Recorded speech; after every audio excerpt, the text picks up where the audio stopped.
गांव के तंग गलियों में जहां सूरज की किरणें भी मुश्किल से झांक पाती थीं, वहीं रहता था गुरु शिवय। साधुओं की तरह जटाधारी, भस्म लगाए उनका चेहरा शांति का पर्याय था। किंतु उनकी साधना किसी मंदिर के गुंबज में नहीं, बल्कि कूड़े के ढेरों के बीच चलती थी। शिवय बचपन से ही समाज के उपेक्षितों के दुखों को महसूस करते थे।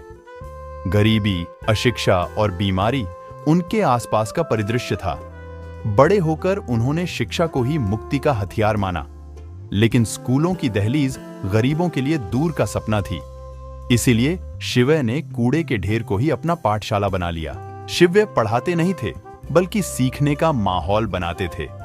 वो कहते, ज्ञान किताबों में नहीं, जिंदगी में बिखरा है, इसे देखना समझना सीखो। वे बच्चों को कूड़े से ही खिलौने बनाना, कचरे से कलाकृतियां गढ़ना सिखाते।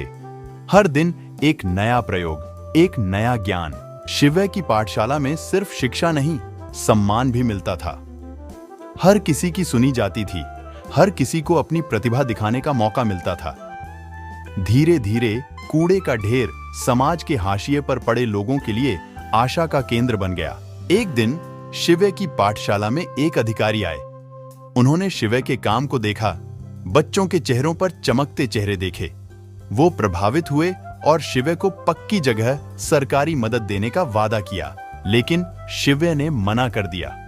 उन्होंने कहा, मेरी पाठशाला कूड़े में ही है, क्योंकि यही मेरी प्रेरणा है। यहां जिंदगी का असली स्वरूप दिखता है। यहां सीखना आसान नहीं, मगर असल है। अधिकारी समझ गया। शिवय की पाठशाला गरीबों के लिए सिर्फ शिक्षा का केंद्र नहीं थी, बल्कि आत्मनिर्भरता और गौरव का पाठ पढ़ाती थी। कूड़े को अवसर में बदलकर शिवय ने समाज को एक नया रास्ता दिखाया था। गुरु शिवय की कहानी इस बात की गवाही है कि शिक्षा हर जगह संभव है। दृढ़ इच्छा और समर्पण से कूड़े को कमल का आसन बनाया जा सकता है। उनकी कहानी हमें जिंदगी की चुनौतियों से न हारकर उनमें ही सीखने और आगे बढ़ने की प्रेरणा देती है। शिवय की पाठशाला आज भी कूड़े के ढेर पर चलती है, जहां बच्चे न सिर्फ पढ़ते हैं, बल्कि जीवन जीना सीखते हैं। उनकी कहानी हर किसी को सिखाती है कि सच्ची शिक्षा किताबों में नहीं, बल्कि जिंदगी के हर अनुभव में छिपी होती है।